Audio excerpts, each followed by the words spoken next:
Big Boys Neighborhood. Big boy. 50 Cent up in here, ladies and gentlemen. It is going down. Let me ask you this, man. Now, we know that you've been in the studio, that there's always been a relationship with you and Dr. Dre. Yeah. We just saw a quick pic of Dr. Dre, Snoop, and Game in the studio working on Detox. Yeah. Will we ever see Game and 50 Cent work together again? I doubt that. Strongly. I didn't do anything. I never really understood because I didn't know what the motivation was for the Game issue. Initially it was like just a decision on his part. I felt like because I went over it in my head a million times on. Does it feel like with Game, watching your behind the music also and saying you recorded these records, right. You did the vocal, you said no, put this on there, like gave them like heaters. Yeah.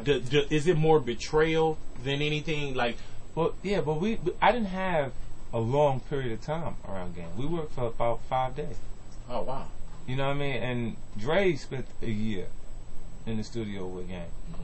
You know what I mean? So he had a chance to be around him to kind of gauge what his character was. Right. And when he was. When did you realize what his character was? After his record was out.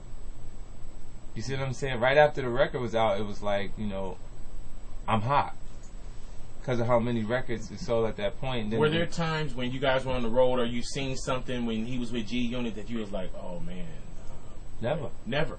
There was never any, like he called me actually.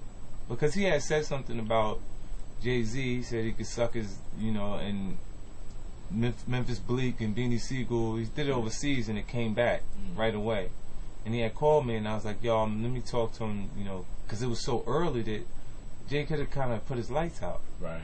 You know what I mean? Like, your record just came out last week. Why'd you say that? You know what I'm saying? It was really his first performance, like. And he went off and he said these things and then I was busy patching that. I was putting Band-Aids over stab wounds in that situation, and then he came back and his way of patching it up was I don't have a problem with Jay-Z or Fat Joe or anybody. Like he said, I have a problem with anybody instead of the people that he directly had those issues with. Right. And it was like, I'm busy patching this thing up that you just did, and you come back and you say you don't have a problem even with the people that I have issues with.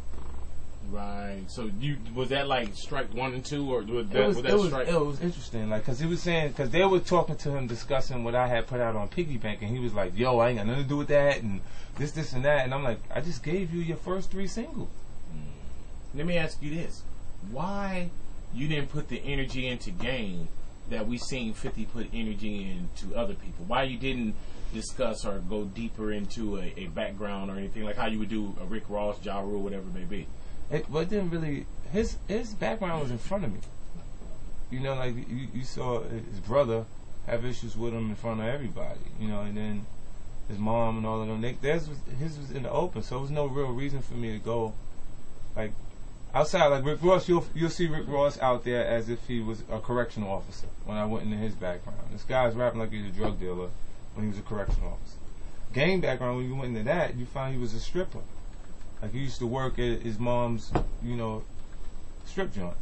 So I mean, it was interesting things that I seen from both of them. Like it didn't match what the content was, and then I seen the transformation myself because I seen when it was like a Dennis Rodman son on his chest, and then he tattooed NWA over it, and then Eazy-E tattoos, and then things started to change. Right before the launch of the actual album, he kind of created what you know as Game today. And it was from an entertainment perspective, I was like, it's gonna work. You know what I'm saying? I think we got something here. Yeah, I mean, just because you look at it and you say from the West Coast, we haven't had an artist like that has the same type of energy or the support that Snoop had. Like he had the largest debut hip hop album before Get Rich or Die Trying, and a huge consistency, a huge body of work that people could look at and go, wow, was Snoop on album 11? Right.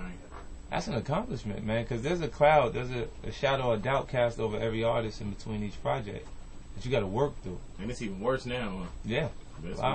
We got 50 Cent up in here, beautiful day in the neighborhood, Big Boys Big Neighborhood. boy.